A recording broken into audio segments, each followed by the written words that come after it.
Shujo Omene, we are indeed pleased to be in your presence again. Today, what actually brought us to you is the trending issue that has taken over the media space, both in Delta and in Nigeria at large. The murder of soldiers at Okuama Community that went for peacekeeping between Okuama and Okoloba. We also heard that the community Okuama was set ablaze with houses razed down allegedly by members of the Nigerian army. As another statesman in Orobo and a former President General of Orobo Progress Union, sir, what are your thoughts on all this? Thank you very much, Harry. What has happened is very sad. Very sad in the sense that we understand that the soldiers that were killed went there on peacekeeping mission. There are two sister communities that were fighting.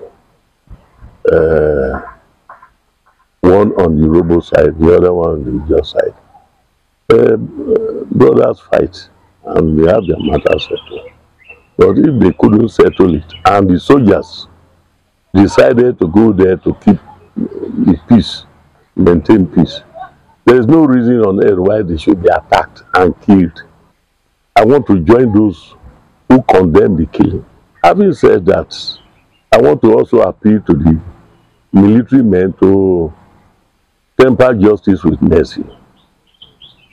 Because I can tell you, I can assure you, criminals are criminals. You will find out that those who perpetrated the act may not be the victims of the military action now. They will have gone very far, they will have run away. And innocent people are the ones suffering. Equally, we have come to discover in this country that matters are not being investigated before actions are taken. In a civilized society, the killings will be investigated. Those behind it will be brought to book, will be dealt with.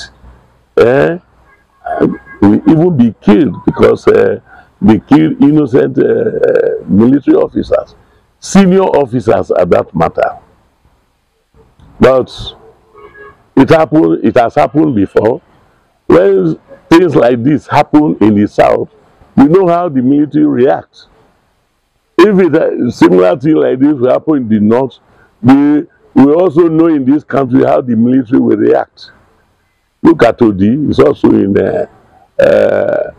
south here. It was leveled. The level of cleansing, leveling anything that stands in those communities is not, shouldn't be the best solution to it. It should not be the best solution to it. And I still want to appeal to the military officers, the military authorities, to investigate properly the root cause of what has happened. You see, there could be more that meets the eye in this matter. If the military, the government, should set up a body of inquiry to investigate the matter. And when this is done, you will find out, to the surprise of many, that there could be more to what has happened. To be more to what has happened. But meanwhile, I want to appeal seriously to the military authorities that they should please, at this level, exercise restraint, because these people that are killed now by these hoodlums, these youths, they are not just ordinary soldiers. They are not low-rank soldiers, top officers. It was uncalled for, really. But if you look at it, because of the actions of these bad boys, hoodlums, to say, okay, we want to deal with the whole community, very many innocent people will suffer. Among those buildings level now, some have labored over their entire life to put it up. And because of the misbehavior of some societal misfits, you see, all the harm, all the effort, everything have come to naught. And at the same time, it's also the fault of government. See, it's also the fault of government. Fault of government in the sense that, you see, they say the idle mind is the devil's workshop. When people don't have work to do, when people don't have means of livelihood, they can be lured into crime. Can be lured into crime. Otherwise, the children of all these two communities who are well placed, who have jobs outside the communities, working in Lagos, Abuja, Kaduna, Port Harcourt, they will not have time to come to the community and begin to fight. Those people who are in the community, who have no means of livelihood, who have been neglected by government, and when they are called by some politicians or community leaders, oh, we must go to war, we must do this. You see, they become very willing to do that. At this point in time, the government, both federal and state, should endeavor to compensate those innocent people whose buildings have been destroyed, whose properties have been destroyed, because many of them are innocent. Those who went to kill the soldiers, you will find out that they don't even have a hut, not to talk of a house, in these destroyed communities. Then, on the other hand, I also want to talk seriously to community leaders. Community leaders, because this thing did not start overnight. If both leaders of the two communities had come together to dialogue, this wouldn't have happened. But rather than do that, they will just wake up to say, oh, we won't take this, we won't take this. If you won't take it, any person who says he will not take, he will not go for peace, he will not broker peace, what is he looking for? Crisis. Do you know what crisis will lead to? You can never say. That is the problem. So, like I started, we condemn this action because it shouldn't have happened. But then in Nigeria, a top person from a community can use his position in the government or in any organization it belongs to, whether police or army or civil anything.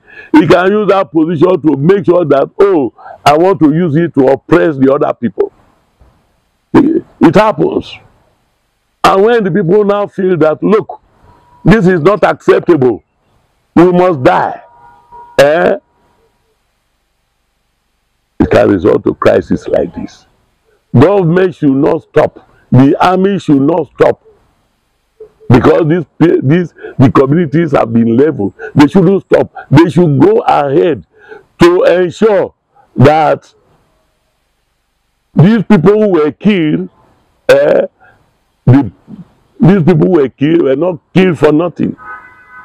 If the culprits cannot be identified and brought to book, it's bad. Government should investigate it. It could be as a result of oil matter. It could be as a result of bunkering. It could be as a result of anything. My own is that their killing was too barbaric because they were not going out for war.